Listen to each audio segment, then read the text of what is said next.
A lot of this isn't going to make sense to you, and I'm sorry about that. I'm just going to start at the beginning, with the house.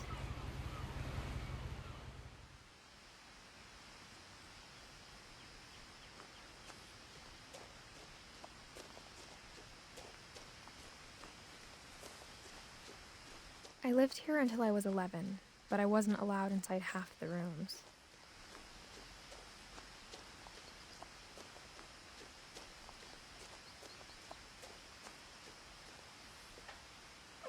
Inside the mailbox were bills from 7 years ago, marked urgent, open immediately.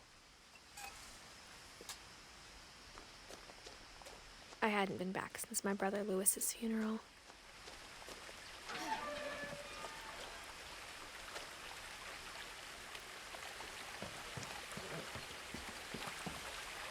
In her will, my mother left me a key, but didn't tell me what it unlocked. Maybe she thought I'd know. Or she thought that the mystery would be enough to bring me back.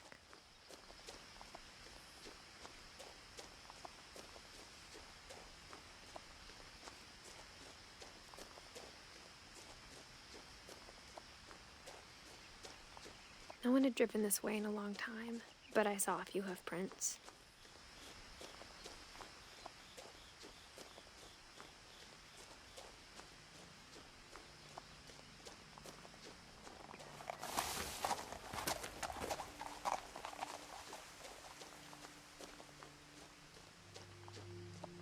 The truth is, even after I inherited the house, I never thought I'd come back to it. But now I had questions about my family that only the house knew the answers to.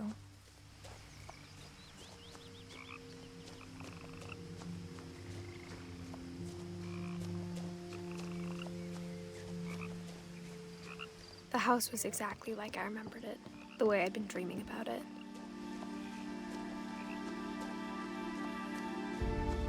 As a child, the house made me uncomfortable in a way I couldn't put into words.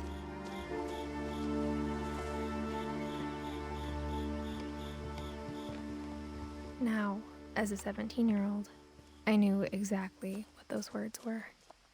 I was afraid of the house. I hoped the key might unlock the front door. It didn't. Looking in, I felt like the house itself had been waiting for me.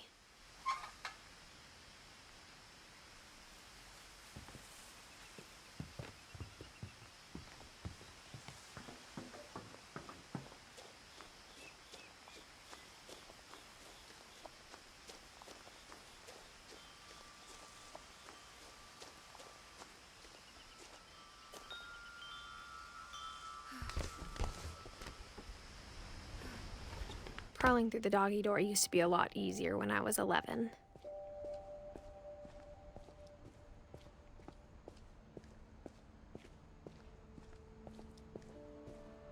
For the first time in years, I felt like I was home.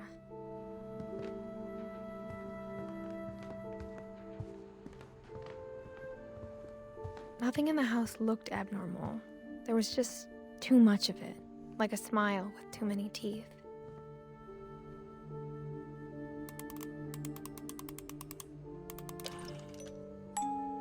Great-Grandpa Sven built a music box for Barbara, along with the rest of the house. Mom always told me to stay out of the basement, so I wasn't too surprised when the key didn't fit.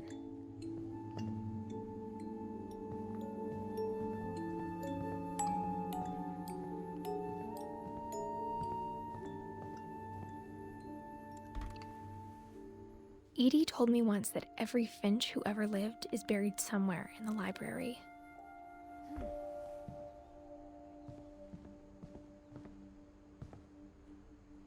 After Milton disappeared, Mom sealed up all the bedrooms. Then Edie retaliated and drilled peepholes.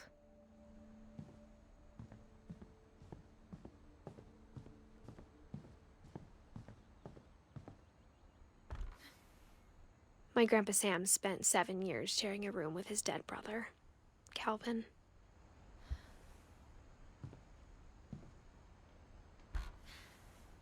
As a kid, I just assumed every house had peepholes and sealed rooms you weren't allowed inside of.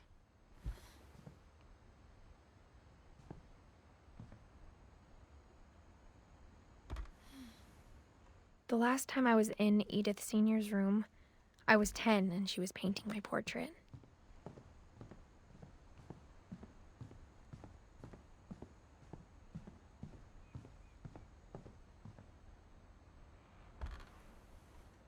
Molly always seemed like a girl I could imagine being friends with, if she hadn't died in 1947. I spent a lot of time playing in Great Uncle Walter's room. Lewis told me there were secret passages, but I never believed him.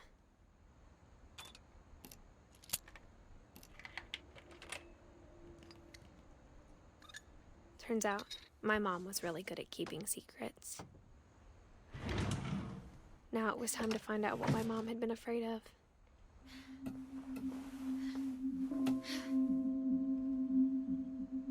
Reading this, maybe it sounds like I had a plan, but I had no idea what was behind that door.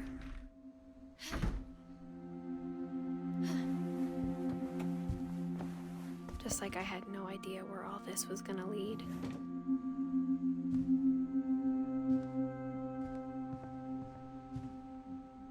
I got the sense Edie had spent a lot of time here. December 13th, 1947. Dear Diary, I'll be gone soon, but I wanted to tell somebody about what's gonna happen. It started when Mom sent me to bed without dinner. I woke up and I was starving, so I looked around for something to eat. The gerbil food was dry, but I didn't mind it.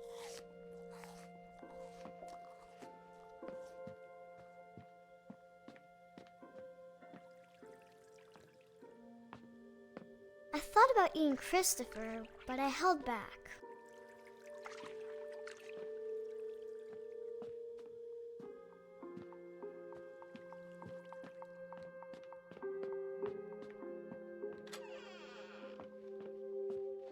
I kept eating and eating.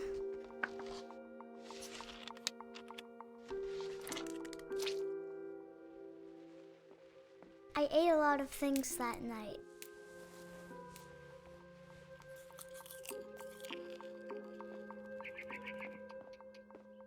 Then I heard chirping outside my window. It was a barn swallow going back to her nest. I reached out for her.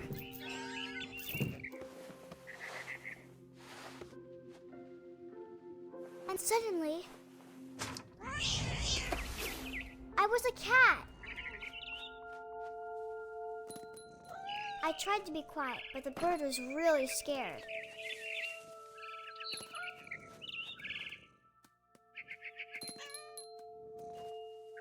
Mom and Dad didn't even look at me.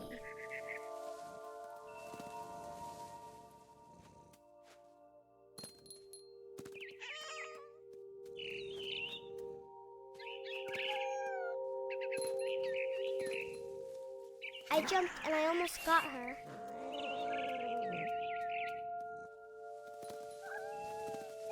I could tell she was getting really tired.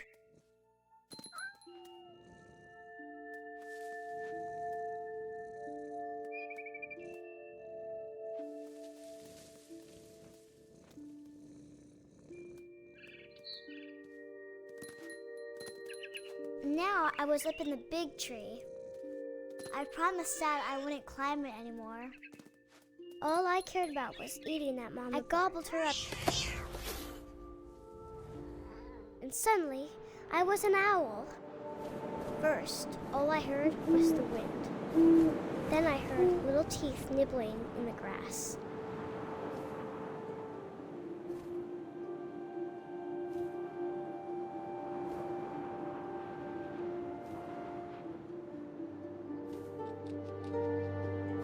Rabbits.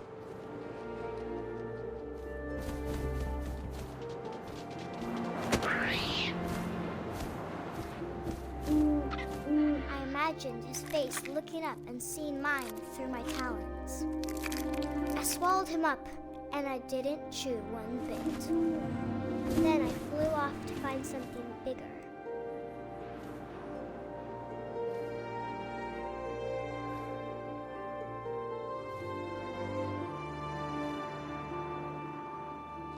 A mama rabbit.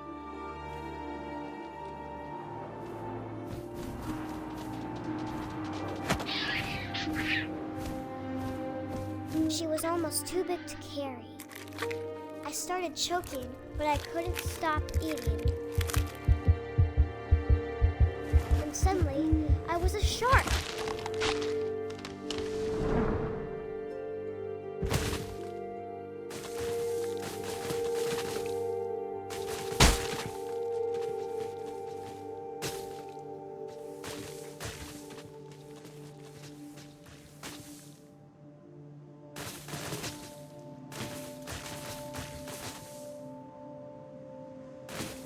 I rolled off a cliff and into the ocean.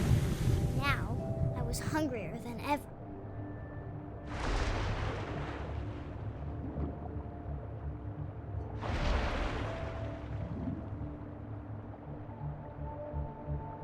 I wanted fat, juicy seals. I tore off her flipper, and it tasted really good.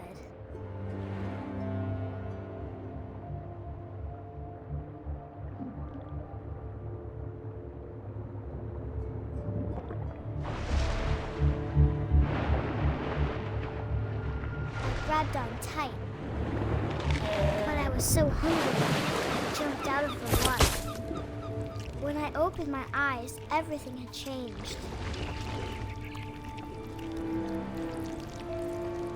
Now I was a monster, and I smelled people everywhere.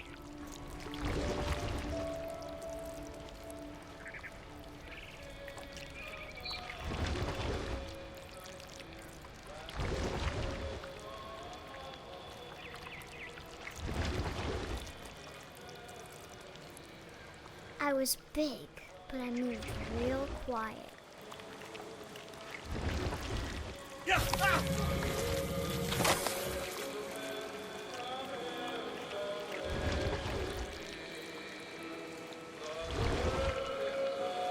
I wanted to stop, but also I didn't.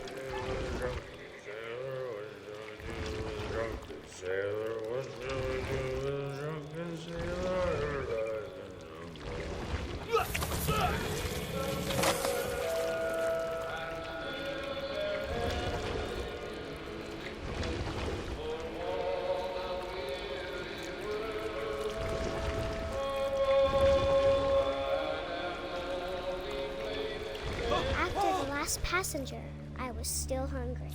And across the water, I smelled something new. Something I had to have, so I swam towards it. I slithered onto the sand, and the good smell went into an old pipe.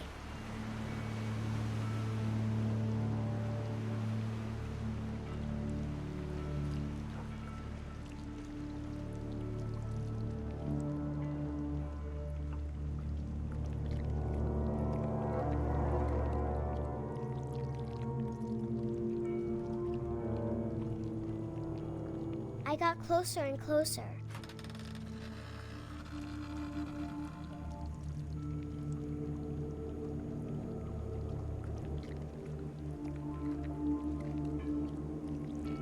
All my stomach started growling. And suddenly, I was me again. I held my breath for a long time, but I couldn't hear anything. I think it's waiting for me to fall asleep. But it's not going to wait much longer. It needs to feed, and we both know I will be delicious.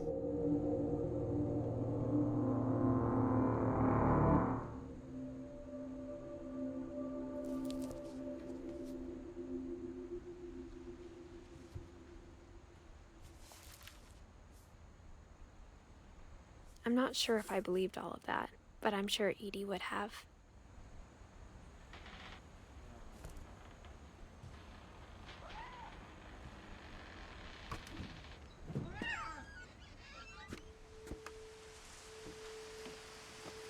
this will be obvious later, but my mom never told me any of these stories. Edie would have, but Mom didn't like bringing up the past. Though, when we adopted a stray kitten, she was the one who named it Molly. I spent a lot of time in Great-Grandma Edie's room. Her room was like a museum. For 500 years, the Finches have been famous throughout Norway for their fortune and misfortune. Odin Finch buries the latest victims of the family curse, his wife Ingeborg and their newborn son, Johan. On January 7th, 1937, he set sail with his family and his house, hoping to leave the curse behind. But 40-foot waves off the coast of Washington send the house and Odin to the bottom of the sea. Odin's daughter Edie, with husband Sven and baby Molly, step ashore on their new home, Orcas Island. Odin Finch is the first to be buried in the new family cemetery. His daughter Edie is already dreaming of a new Finch house.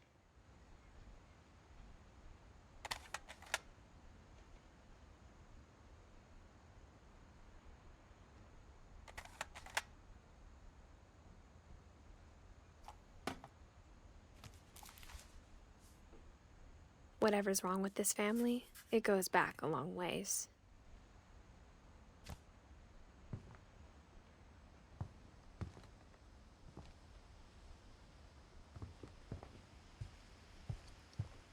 When Edie told people Sven was killed by a dragon, she could also have said he was building a dragon-shaped slide that collapsed. Even in her 90s, sometimes Edie seemed a lot younger than my mother. The only trace Grandpa Sam's first wife, Kay, left on the house was the pink bathroom.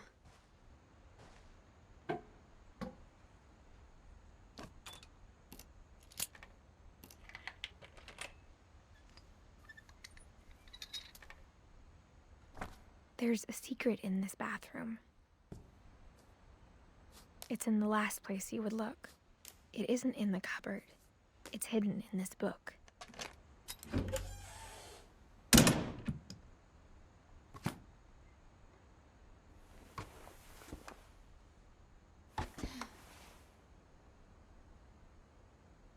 Sven gave Sam an old camera he'd refurbished.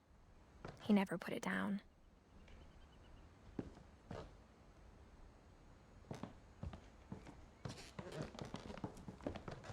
From the paintings on the wall, it was clear my brother Milton had been here before me.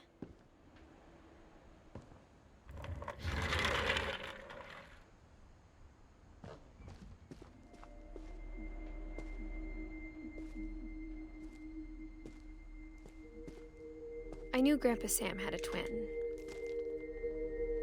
and that he never talked about him. I guess my grandpa didn't like history any more than my mom did.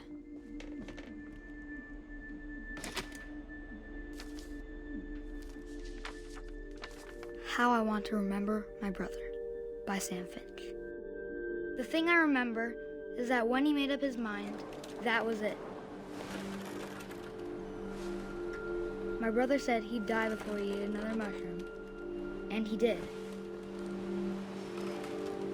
At Barbara's funeral, we swore we'd never be afraid again, and he wasn't. I think Calvin always wanted to fly.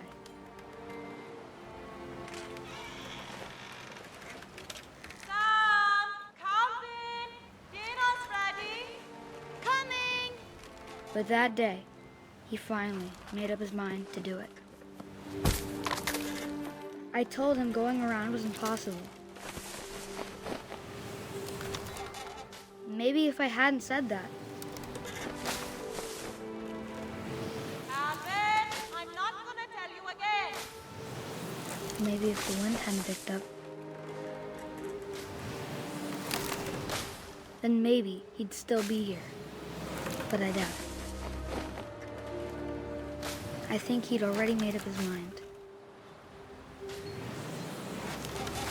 That's what I want to remember about my brother.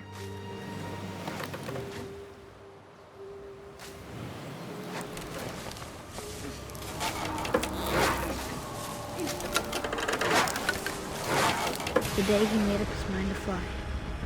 And he did.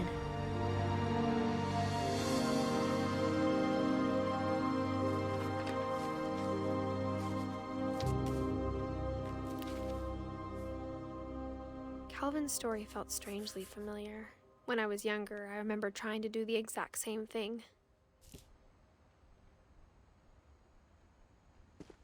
After the funeral, Edie roped off Calvin's half of the room.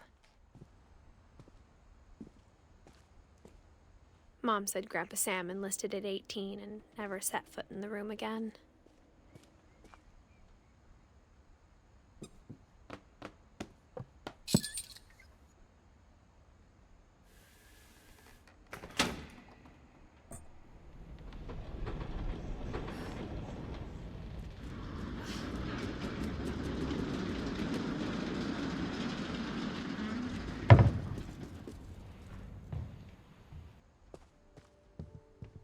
The passages were a pretty tight fit. They'd obviously been built for smaller hands and bellies.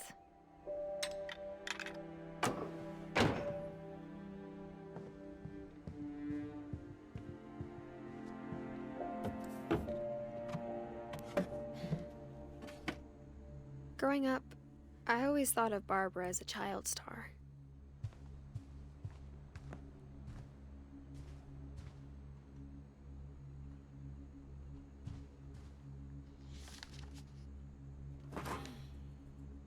Of all the stories people wrote about Barbara's death, I'm surprised Edie saved this one.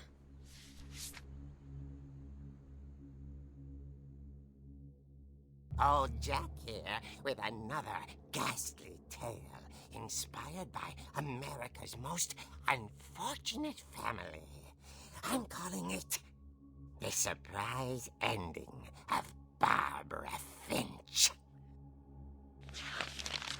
As a child star, Barbara was famous for her scream. Now at 16, she was all washed up. A has-been. But in a lucky break, she'd been asked to perform her signature scream at a local convention for monster movie fans. It was just the boost her career needed. Unfortunately, her scream hadn't aged well. Getting better. I think you just need the right motivation. Her biggest fan and current boyfriend, Rick, was about to demonstrate when... Now that was a great scream. It was Barbara's father, Sven. He'd slipped into a table saw and had to be rushed to the emergency room. So Barbara got stuck babysitting her youngest brother, Walter. Her convention comeback was cancelled. Okay, I'm hearing frustration, but I'm not hearing terror.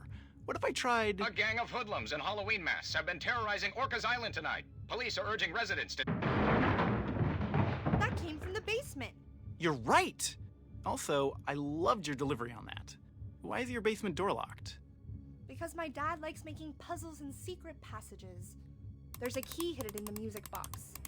The secret is to keep winding and winding until finally the key pops out. Thanks, babe. I'll be back in a sec. 20 minutes later, Rick hadn't returned. So Barbara went to look for him, right on cue. She reached for the music box, and as she wound the key, she listened for Rick, but the house was silent.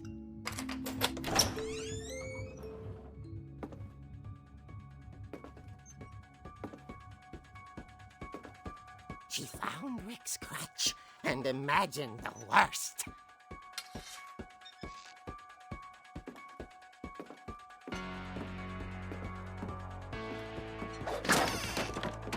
The gang's leader is the infamous Hookman Killer, Dr. Carl Hamill, who impaled and then ate his family 10 years ago tonight.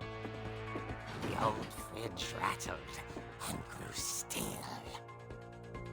Oh dear!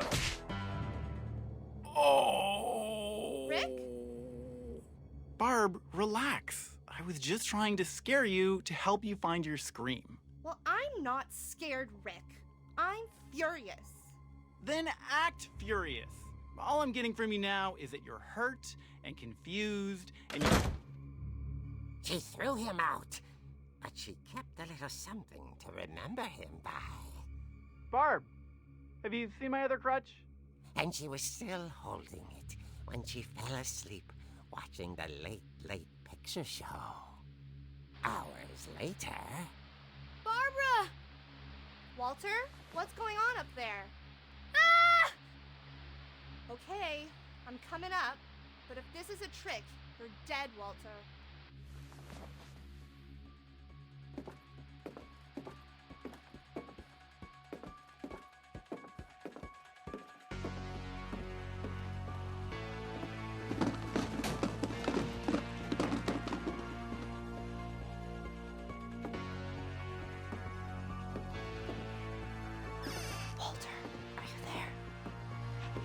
Walter had vanished, but his bedside radio was still on.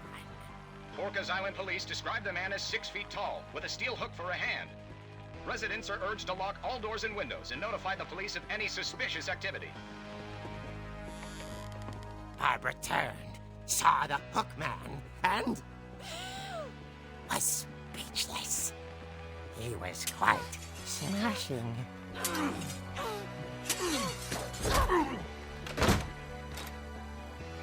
And whoever he was, he couldn't get enough of Barbara.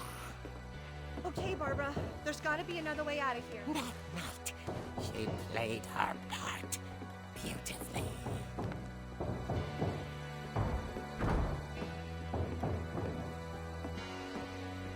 Molly's door hadn't been opened in years.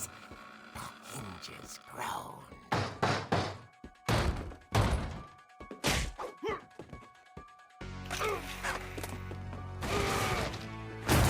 He wasn't moving, but she sensed the story might not be over yet.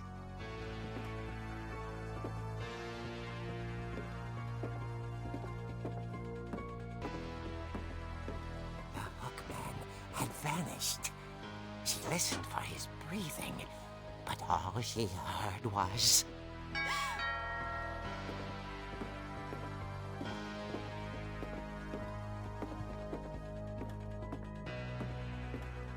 At the door, she heard whispering. It was coming from inside the house.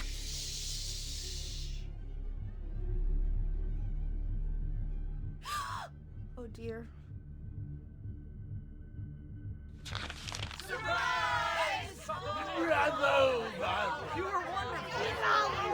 The monsters had come to surprise her.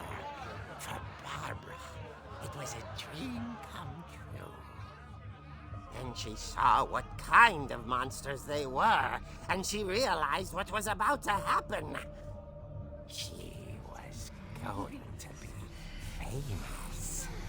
And with her final breath, Barbara Finch gave the performance of her life.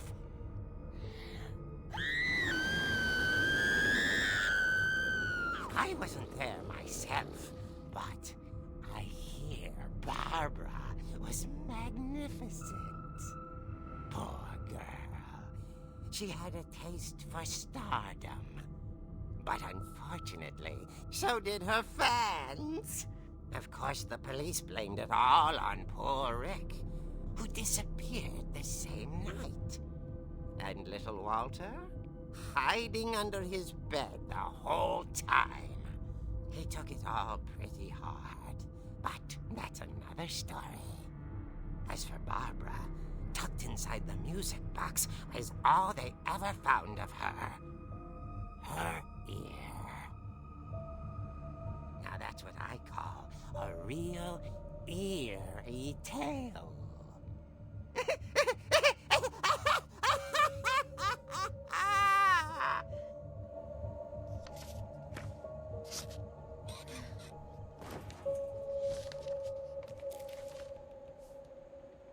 Edie told me all Barbara wanted was to be remembered, as absurd as that comic was.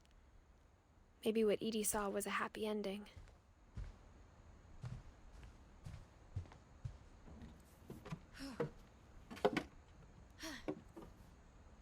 I guess now I know why Mom didn't like me playing with the music box.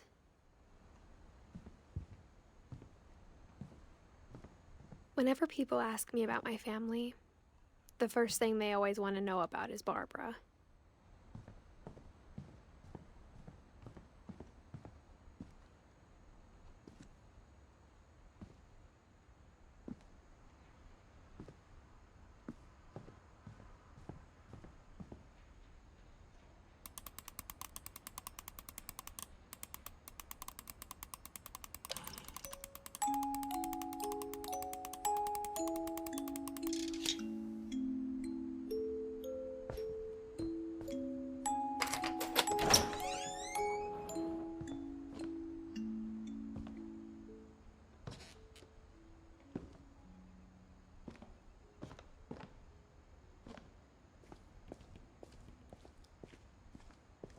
Mom said the basement was off limits, unless I wanted another tetanus shot.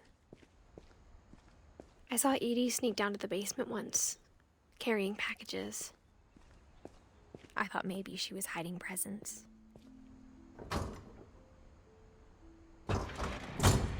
It turned out she was hiding a lot more than that.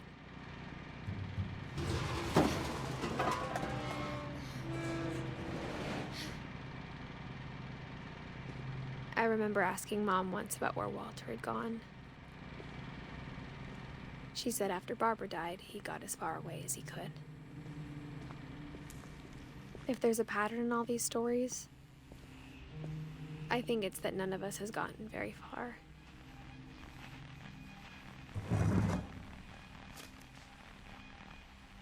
Goodbye, everyone. I can't believe I've been down here for 30 years. On that first day, after the shaking started, I didn't think I'd survive a week.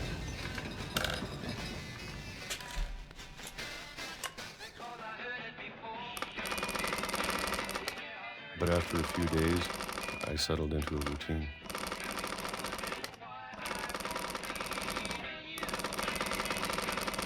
That's what kept me sane.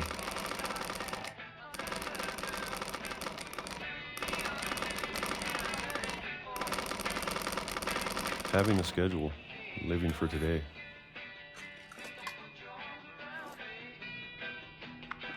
I always expected to be dead tomorrow. But if you wait long enough, you get used to anything.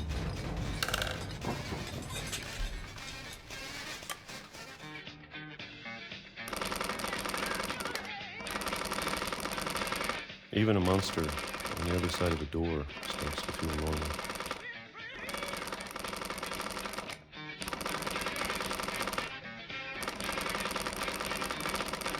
Almost friendly.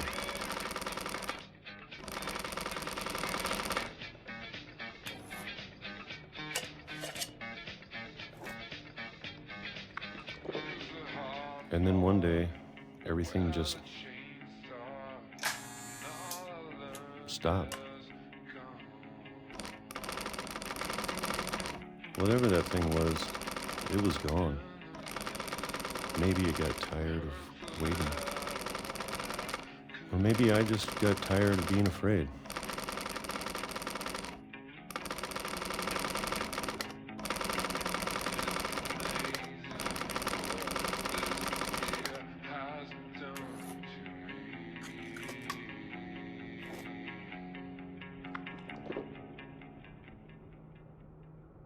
It's been a week now, the longest in 30 years. I'm done waiting. I have to leave while I still can.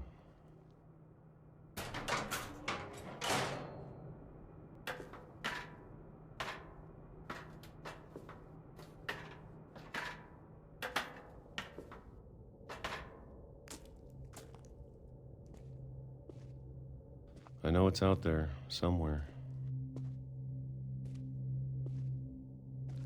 Whatever killed Barbara, and Molly and Calvin. Maybe this is all a mistake. But I need to stop living the same day, even if it kills me.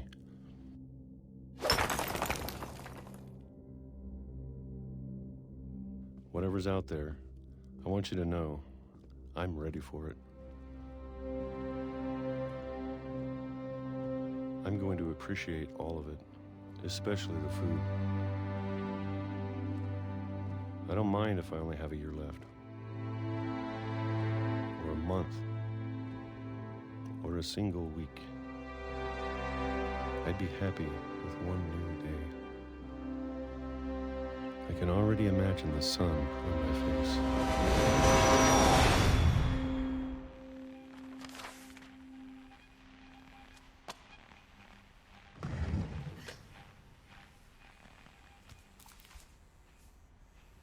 Walter died when I was 6. I can't believe my mom never told me he was down here. I'm sure my mom was trying to protect me.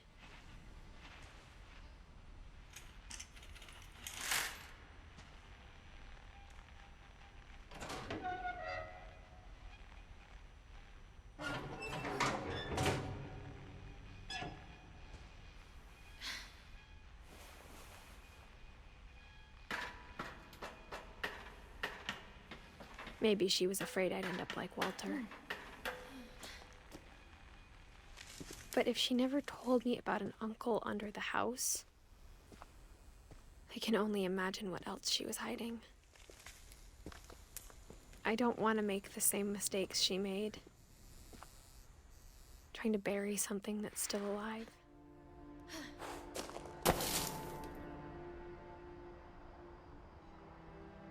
Now that there's only one of us left, or maybe 2, I thought it was time I heard the stories for myself and found out what happened to everyone else. But now I'm worried the stories themselves might be the problem. Maybe we believed so much in a family curse, we made it real.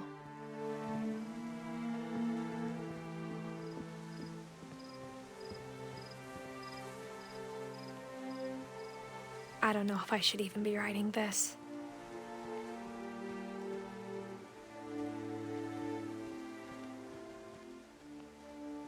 Maybe it'd be better if all this just died with me.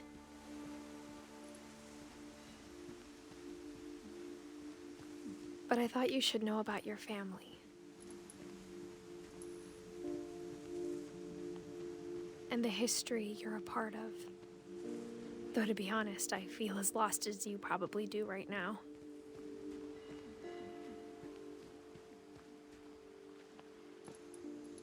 I think the people in these stories believed them, for what that's worth.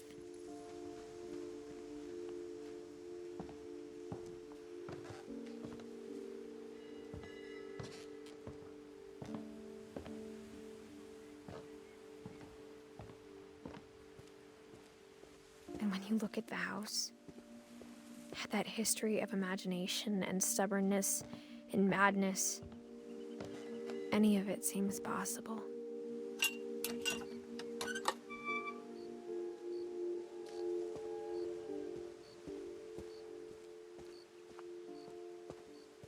I think we've been surrounded by death for so long, we've just gotten used to it.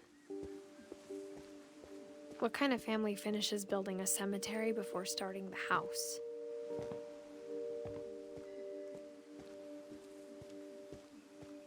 It's embarrassing for me to admit this, but the pet cemetery made me more uncomfortable than the human one. 3 of the gerbils were mine, and 2 had been my fault. Sven built the house, but it was Edie who designed the cemetery.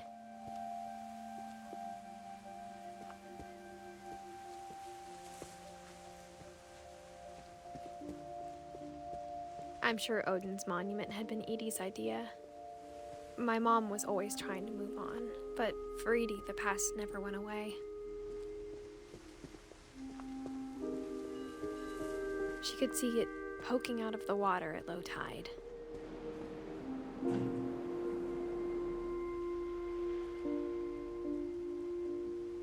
Edie said she dreamed about the old house every night.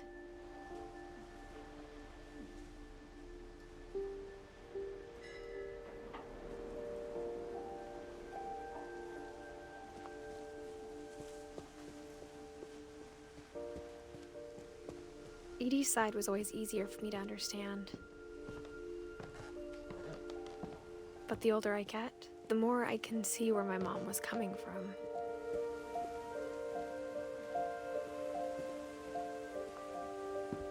She lost 2 of her brothers, just like I did. I get why she tried so hard to protect us. There's so many things I wish I could ask my mom now. Part of me thinks this is what she wanted all along. For me to come back someday and find everything out for myself.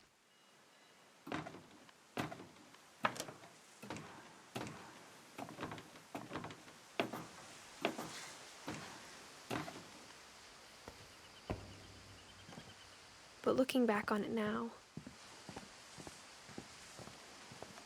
if she told me there was going to be so much climbing, I never would have come when I was 22 weeks pregnant.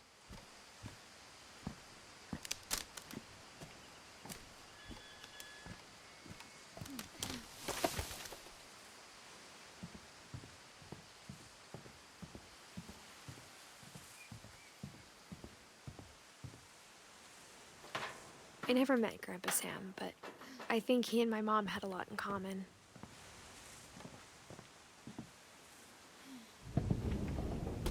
They were both pretty intense.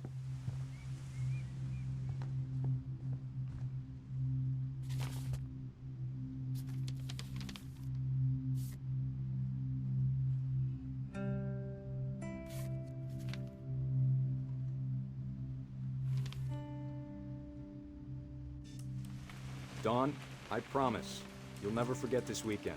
Yes, sir. These memories are gonna last a lifetime. Mm-hmm. Perfect.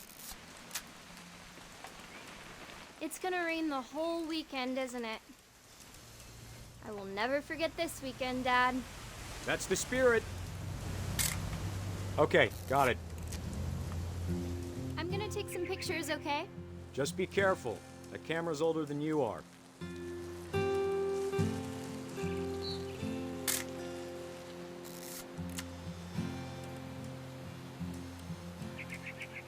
You're right, Dad. It's starting to clear up. Still freezing. Hey! That's a keeper. I'm just saying, I'm not always gonna be here, Dawn. You'll need to remember this stuff, if you want to... Dad! Good eyes, Dawn. Before you take the shot, let me get a picture of you. Dad, I... Just breathe. Turn off your imagination. Focus on your target. Let me get behind you. Do I have to do this? Dawn, you don't have to do anything. But if you want to survive, you'll need to be strong. Great shot, Dawn!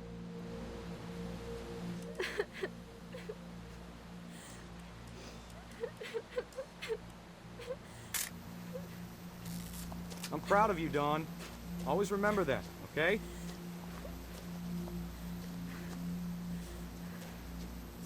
Dad, it's twitching. I think That's it's totally normal, Dawn. Just focus on the camera. Try not to think about... Dad!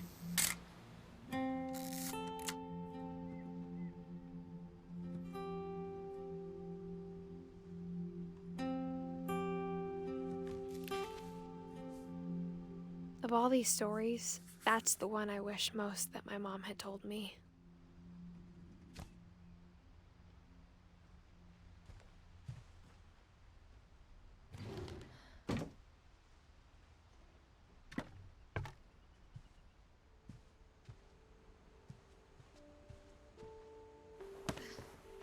After Sam died, my mom and Edie got really close. They'd both lost a lot.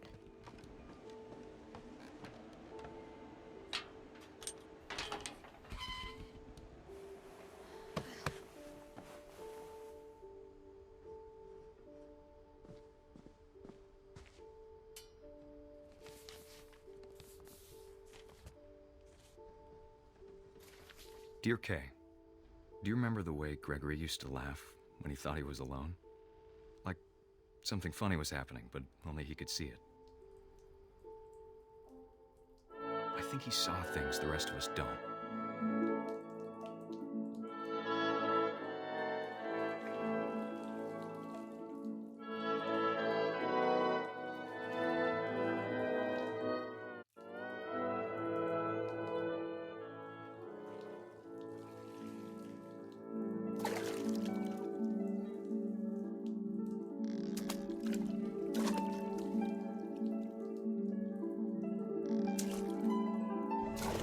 Over, Gregory. It's time to... Hold on, sweetie. Hello? Sam, I told you I don't want to talk right now.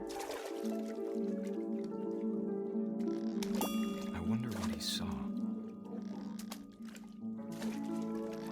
What his world was like.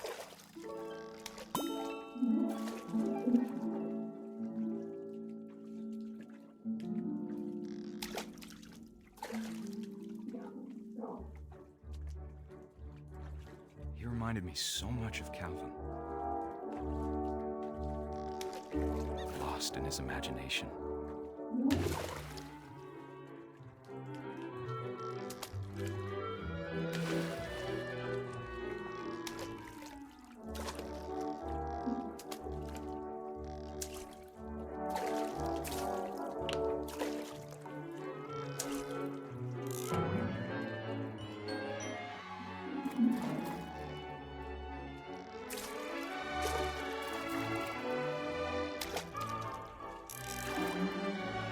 Silly it sounds.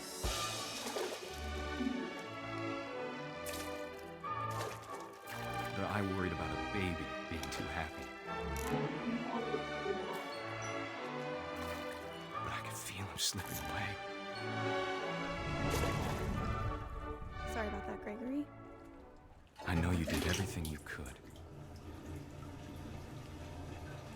Maybe if I hadn't called that night.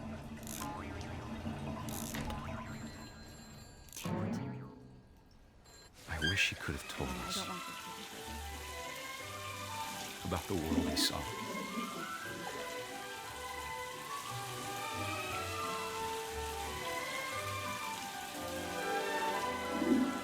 There's so much I don't understand about Gregory, about everything.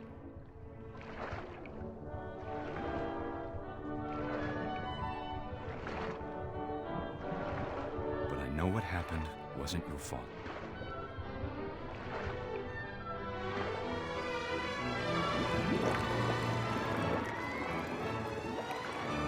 I'm sure he's happy. And he'd want you to be happy too. Good luck, Kay. Love, Sam.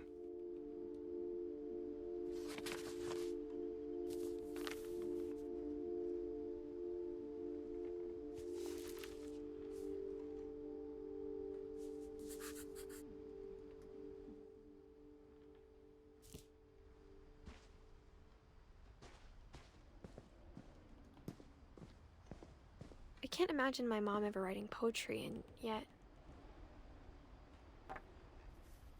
A poem for Gus, who always said the wedding was a bad idea. Our father never hit us kids, at least not very hard, before the day my brother said with teenage disregard that he'd be dead before he'd see a wedding in our yard.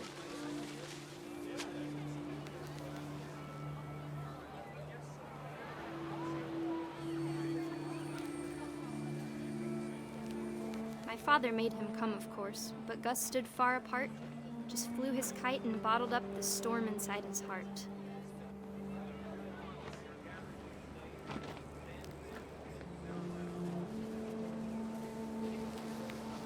tried to talk him out of it, but though he'd never met her, "We don't need a stepmom," were the words that I now remember. pronounce you husband and wife. You may kiss the bride.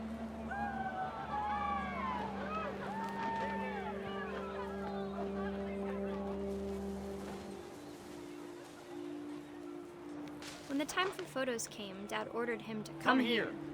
But Gus declined and as a sign held up his middle finger.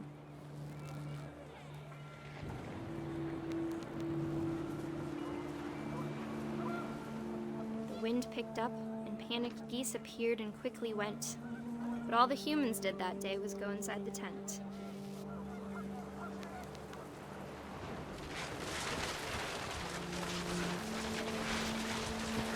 The rain came down in buckets then, but no one seemed afraid that nature might destroy the tent our dad had crudely made.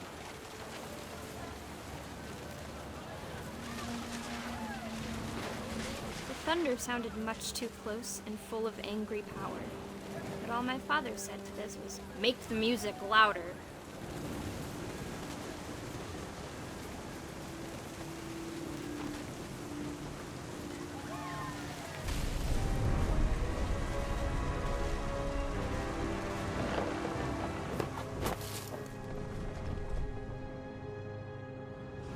I wish that I could truly say I thought about you on that day. Out there on the beach alone, just you, the wind, the sea, and foam. But I didn't, until we found you.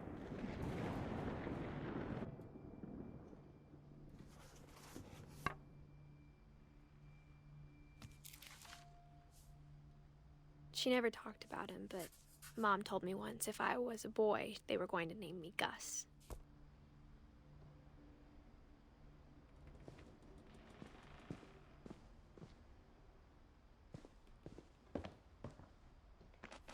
My mom moved up to the loft after her brothers died.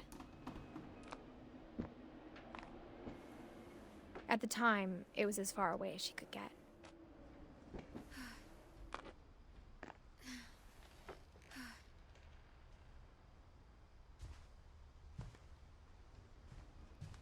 She spent a summer building houses in Calcutta, where she met my dad, Sanjay.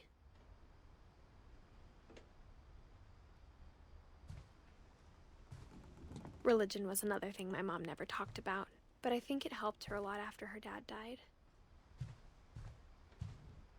My mom moved to India a week after graduation and got a job teaching English.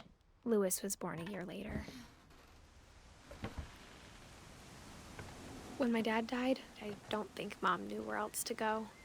I'm sure Edie was happy to have her back. The house had to get a little bigger, but Edie was used to that. And for a while, things were good, almost normal, but it didn't last. The beginning of the end was Milton's 10th birthday, when Edie gave him a castle.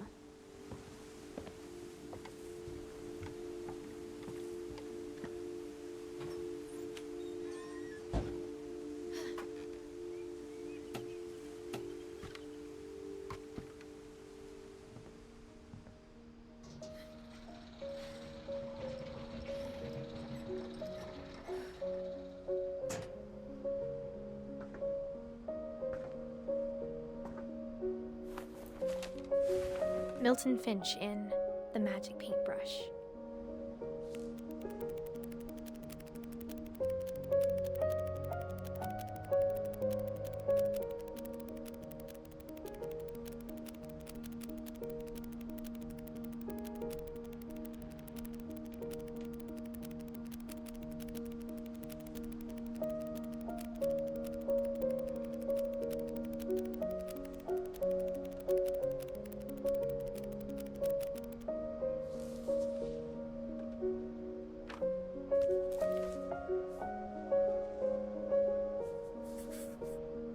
I was 4 when Milton disappeared.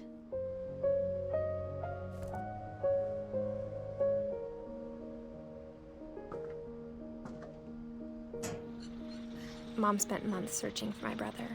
Then she sealed the doors.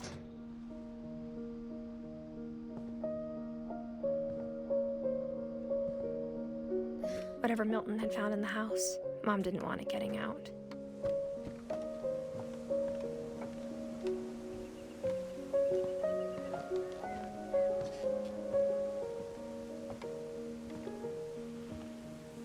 Mom definitely blamed Edie, but I think Louis blamed himself. After he graduated, he just spent more and more time in his room, until Mom got him a job at the cannery.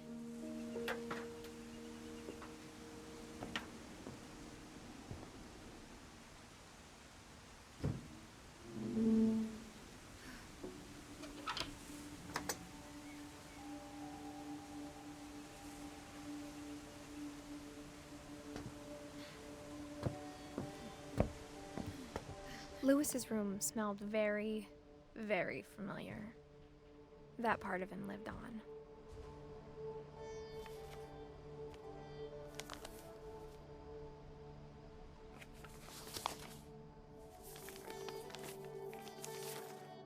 Dear Mrs. Finch, as Louis's psychiatrist, I can understand your desire for an explanation.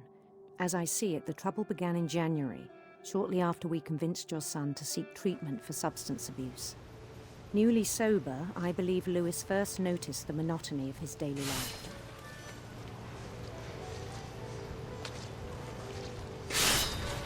He kept working at the cannery, but he withdrew part of himself.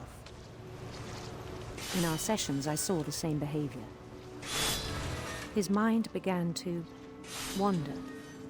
I asked him to describe it. He said he started small, imagining a labyrinth. He'd feel his way about. Then something moved. Bats. And toads.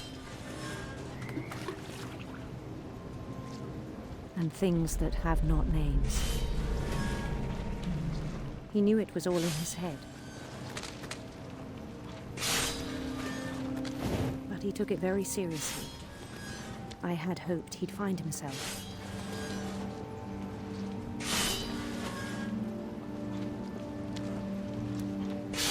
But he found something more. I worried about him then, daydreaming at the cannery. I spoke with his boss. But he said Louis had become a model employee. Methodical, tireless, focused. Like a whole new Louis. So I let him go on.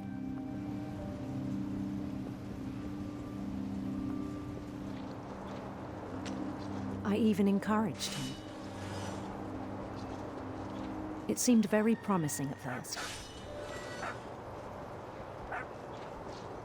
He told me he'd made a new friend.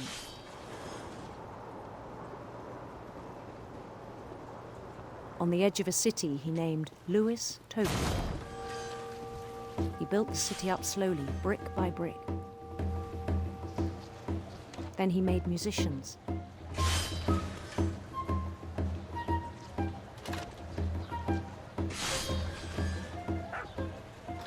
And songs for them to play.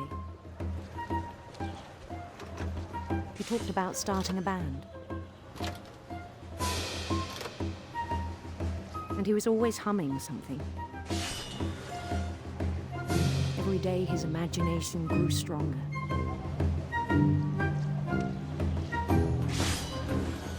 He no longer spoke at the cannery. But his chopping was as reliable as ever.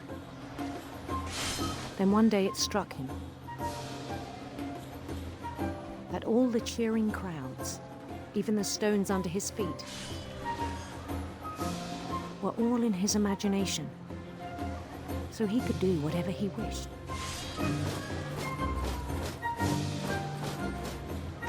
He held an election for mayor, and he won.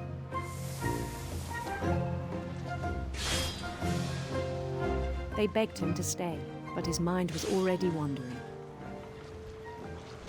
It became a game for him.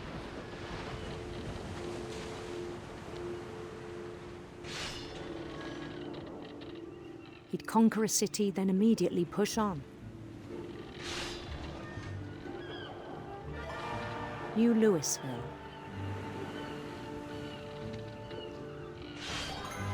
St. Louis. He started drifting away from our reality.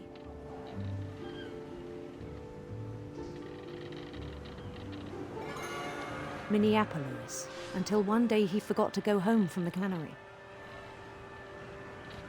Even as his mother pleaded with him, part of Louis kept sailing on.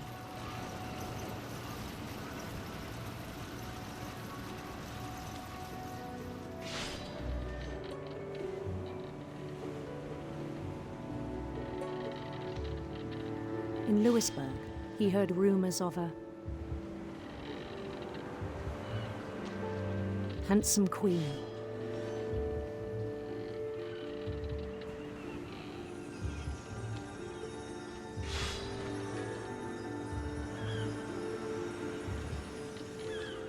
The queen was on her own quest for sinister serpents.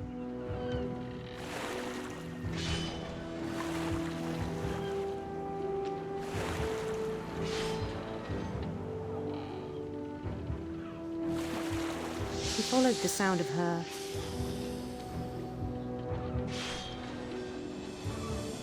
silver harp.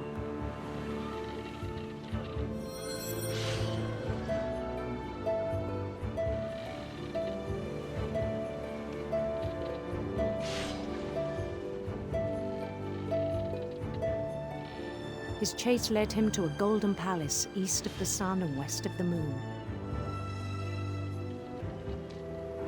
Even then, his logic remained sound. He knew the world was all in his imagination.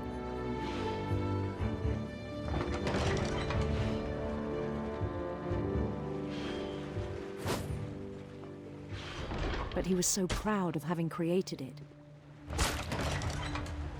In his own eyes, he'd become something greater than a king.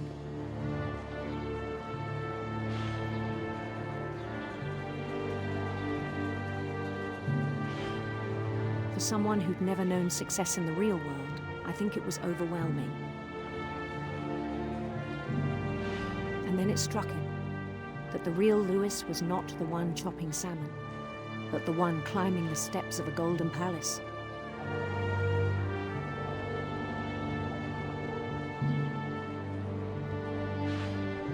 My imagination is as real as my body, he told me. It was hard to argue with him.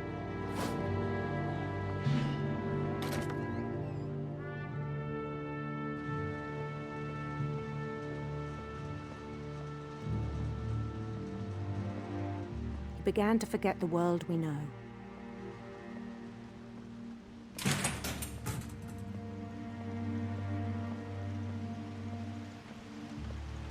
I think it pained him to remember Louis, the cannery worker.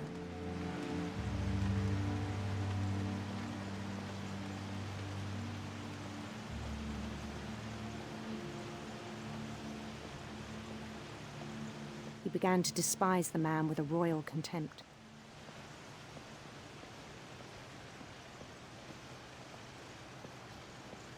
I still thought I could save him.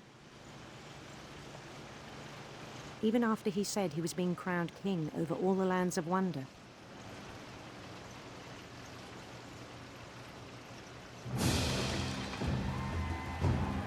The palace would be packed with his companions.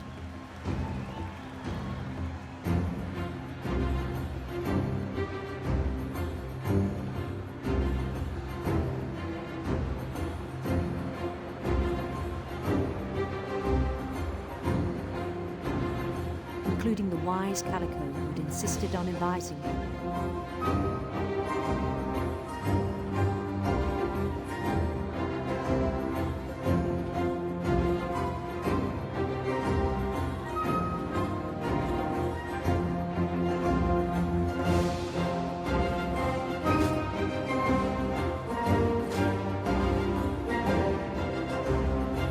His queen waited, holding his crown.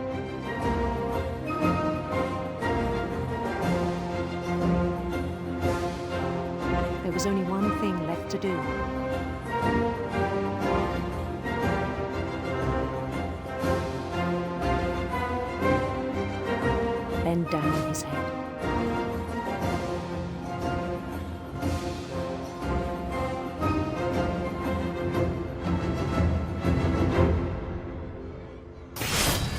And the rest I think you know. Mrs. Finch, your son was a kind man who will be missed by all of us who knew him.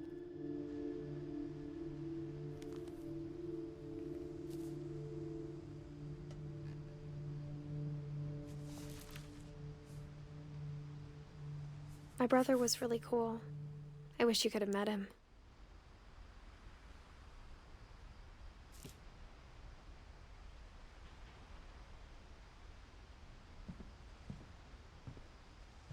He was so proud of being Indian. I think for him, it was a way to be something other than just a Finch. On the way back from Lewis's funeral, my mom told me to start packing. She waited until the day before we left to tell Edie. I'm not sure if she wanted to make it easier or harder. I wish we'd stayed. But I understand why we left. What happened that night had been coming for a long time. Maybe it should have come sooner.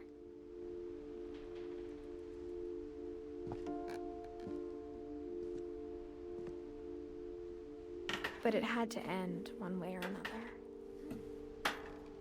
All that's left now is to tell you about that last night.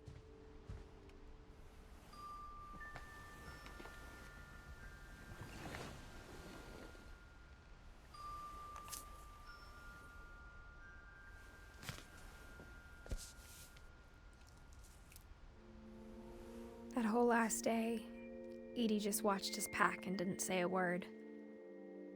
Until supper, when she raised her glass and said, "To our final night together, and all our final nights apart." Grandma, you know what I said about alcohol. Some of your medications are very Edith, specific. I left a present for you in the hallway. Why don't you go open it? The grown-ups have to argue now. I'm sorry, you're right. We're all leaving tomorrow. Let's just enjoy our last... I'm not leaving. Edith, you're excused.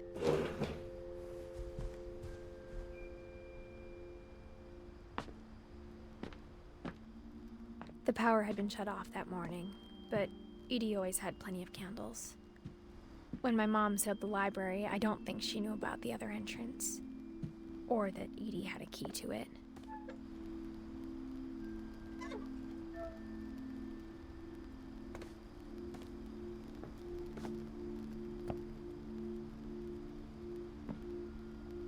The thing you're afraid of isn't going to end when you leave the house.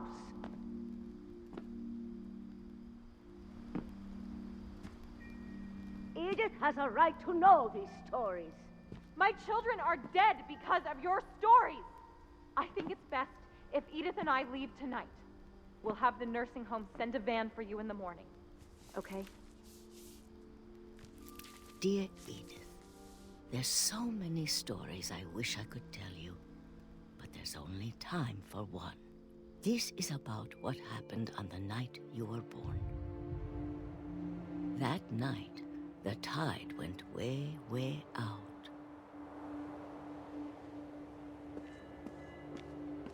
It was the first and last time I ever saw the old house aground.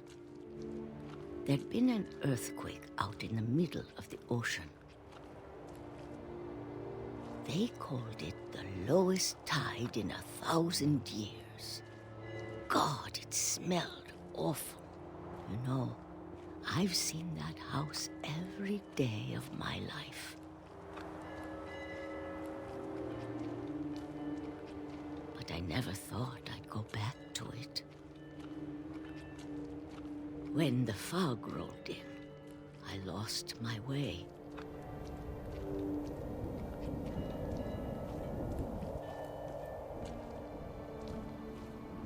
I got turned around.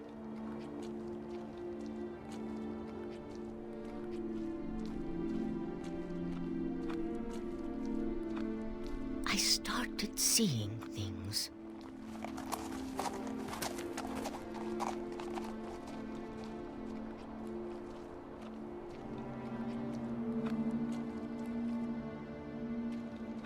things I'd forgotten had ever existed.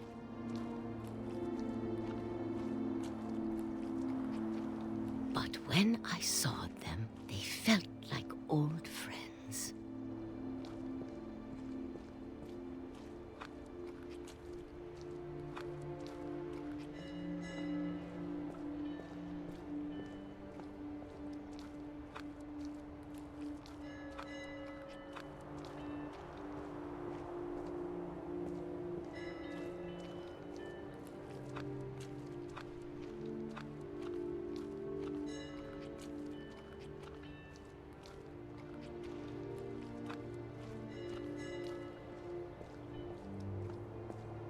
That night, a lot of things came back to me. Or maybe I came back to them.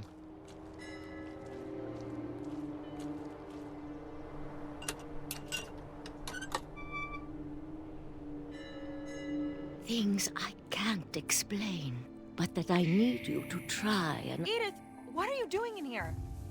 It's mine. Edith! Mom, you're gonna rip it! Let go! I kicked and screamed, but Mom dragged me to the car.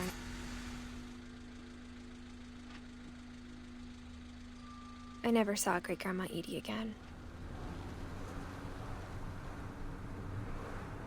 The next morning, the van came to pick her up, but she was already gone. After that, we moved around a lot.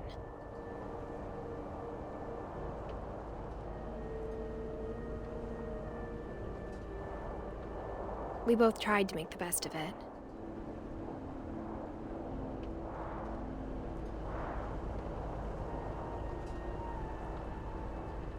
A few years went by.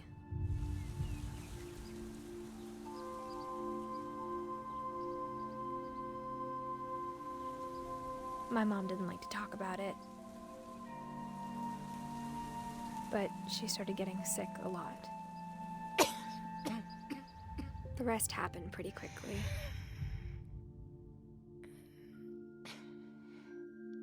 She got better for a while, and then she didn't. And then I was alone. The last Finch left alive.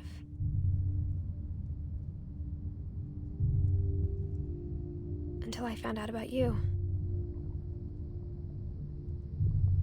I'm still not sure what to tell you about all this. If we lived forever, maybe we'd have time to understand things. But as it is, I think the best we can do is try to open our eyes. And appreciate how strange and brief all of this is. This journal was supposed to be for you. But now I hope you'll never see it. I just want to meet you and tell you all these stories myself. But I guess if you're reading this now, things didn't work out that way.